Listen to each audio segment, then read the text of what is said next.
Our new Secretary of the Navy, Phelan, and our top admiral have been called before Congress again to testify. And they bring a lot of good information as to what's going on with shipbuilding and the Navy's current involvement in actions around the world, specifically the Red Sea, where that conflict has been going on for over a year. And the Navy's continuously every day fighting off drones and unmanned attacks to protect shipping.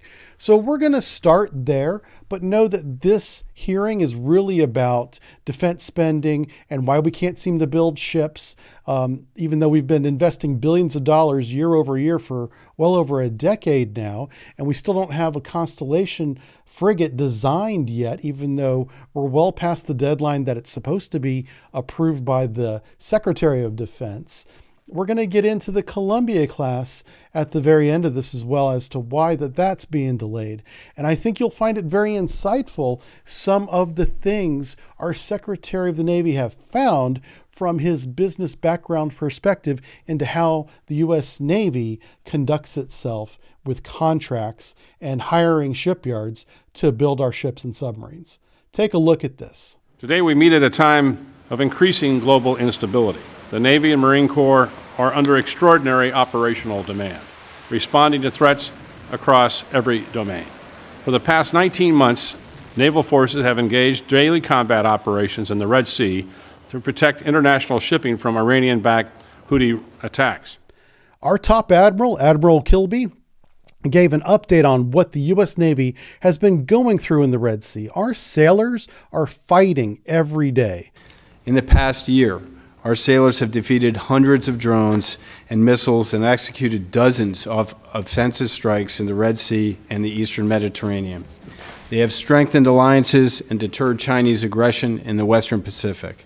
They have supported operations on the southern border, and they have maintained an unbroken strategic deterrent with our ballistic missile defense submarines.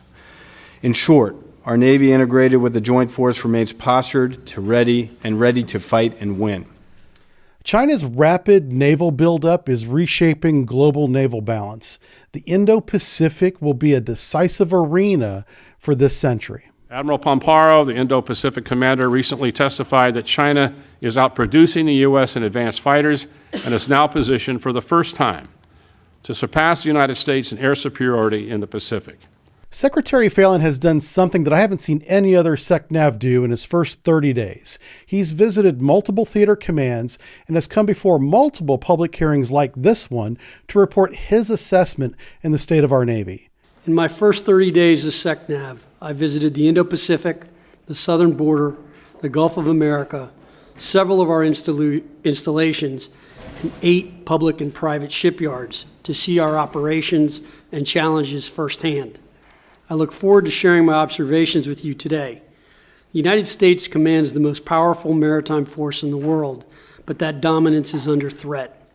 China continues to expand its fleet, build more advanced submarines, and operate more provocatively and aggressively in contested waters. Secretary Phelan is unique in that his background is business, not military, and he's focused on bringing accounting back to military budgeting. I now have a clear picture of where our shipbuilding dollars have been going, and am developing a plan to fix what's broken. Under my leadership, the Department of the Navy will achieve a clean audit, following the example set by the Marine Corps, which has completed 2 consecutive unmodified audits. Committee Chairman Mr. Calvert opens with a bombshell announcement.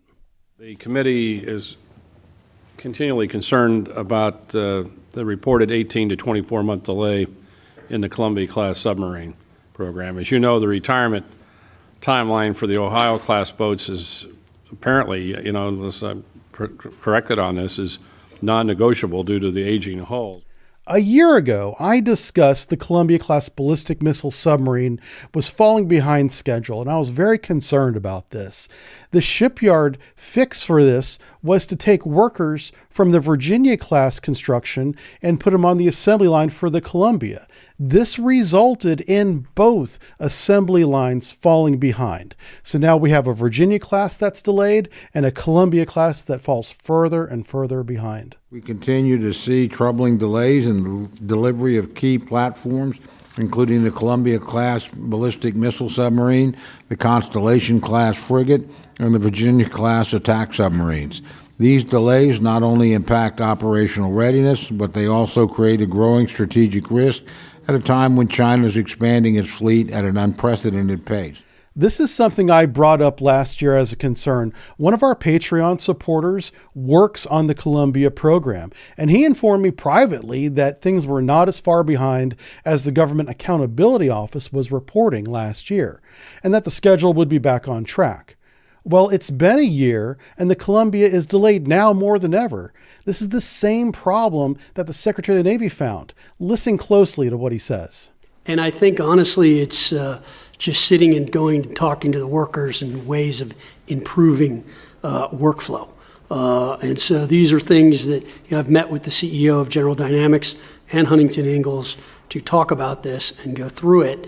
It was very interesting in some of their assessments of what they did not perceive to be as problems, where when I went and sat down with the workers, I got completely the opposite. So the management at General Dynamics at Huntington Ingalls, the two shipyards that build our submarine fleet, do not understand the problems the workers are facing on the floor of the assembly building. For one, the welders spend about 30% of their time filling out paperwork instead of welding. When I spoke to the welders in Japan, they spend zero time on paperwork. Our welders spend between 30 and 40% of their time filling out paperwork to match designs, etc. That is a problem. I already love this man. He's bringing something to the Navy management that we've not seen before. Actual detailed assessments of real problems in our shipyards. This is something the shipyards themselves should be identifying and fixing. Additionally, we're looking at extending those hulls in our Ohio class that can make sure we don't have a gap in strategic deterrence. The first one is USS Alaska, which will extend through APIRA in 2029, and there are 4 additional hulls. So I think that's a insurance policy to make sure that we are still the most survivable leg of the nuclear triad, sir. The Alaska will have her service life extended to cover the nuclear triad gap until the Columbia submarines begin their service in the next decade. This is the Navy's plan despite the Congressman's concern about the aging hulls of the Ohios.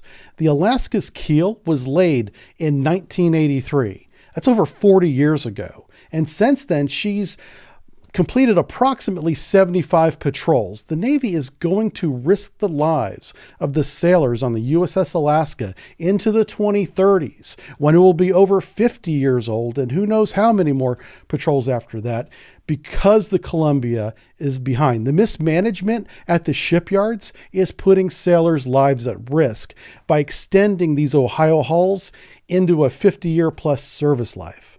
I'll also be honest, when I look at our contracting, it's poor. We don't control our IP. We can't repair stuff. We don't have very good penalties built in for lack of performance. These are all things we are going to really try to change. And I kind of called it in my confirmation hearing, shared risk. Getting back to having a businessman as a Secretary of the Navy, he is shocked at how poorly written our contracts are. For example, a cost-plus contract incentivizes delays in the shipbuilding process because it pays the shipyard additional funds as reimbursement for additional cost. There's no financial penalty for falling behind schedule. The U.S. Navy will pay the cost in a cost-plus contract. I'm very impressed with the Secretary of the Navy right now. The man understands business. Contract, he is visibly dismayed at how poorly the U.S. Navy is negotiating shipbuilding. This hearing goes on for over 2 hours, and it's eye-opening as much as it is jaw-dropping. And we'll pick up right here in the next video. Thanks for watching, everybody.